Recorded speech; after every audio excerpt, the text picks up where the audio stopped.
साथियों नमस्कार। आज की शुभ यात्रा में आप सभी लोगों का हार्दिक धन्यवाद, शुक्रिया।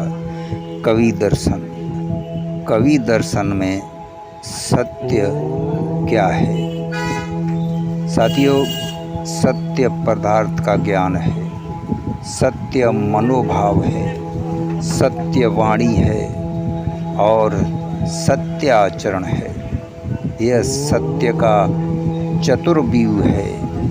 सत्य की पूर्णता है। संसार में जड़ और चेतन दो सत्य पदार्थ हैं जो दृश्य और दृष्टा के रूप में विद्यमान है। जड़ दृश्य को छोड़कर चेतन दृष्टा ही अपना स्वरूप है और यही परम सत्य पदार्थ है। जड़ पदार्थ भी अपनी जगह पर सर्वथा सत्य एवं त्रयकाल है, परंतु वह परस्वरूप है और चेतन स्वरूप है, इसलिए यह परम सत्य है। अपने स्वरूप में स्थित होना ही परम सत्य को पाना है। यह तो दार्शनिक सत्य हुआ। नैतिक सत्य में मन, वाणी और कर्म है। साथियों, इनमें सत्यता की महान आवश्यकता है। जो सत्य लगे मन में, उसी को स्थान देना सत्य का भाव है। और जो मन में है, जैसा देखा, सुना और विचारा गया है, वैसा ही कहना सत्यवाणी है।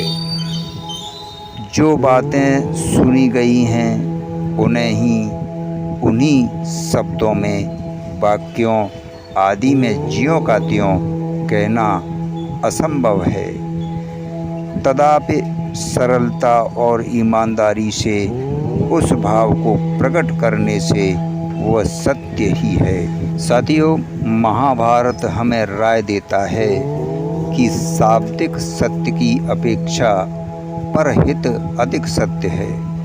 इसलिए हर जगह केवल शाब्दिक अर्थ के चक्कर में न पड़कर उसके परिणाम और जनहित को देखना चाहिए।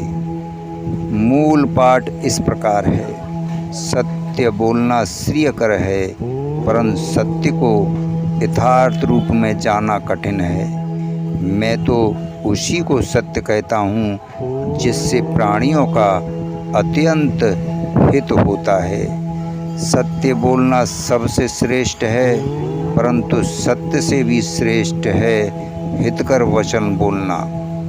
जिससे प्राणियों का अत्यंत हित होता है, वही मेरे विचार से सत्य है। सत्य में चाहे जितना अपवाद हो, परंतु जहाँ तक समझ बूझ तथा शक्ति में आए, सत्य बोलना अत्यंत श्रेष्ठ है।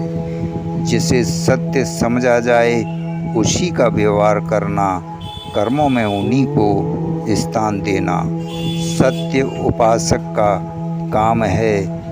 परमात्मा कबीर साहब कहते हैं, यदि तू ज्ञान का सच्चा व्यापारी है तो सच्ची हाट लगा और भीतर झाड़ू देकर कूड़ा दूर फेंक दे।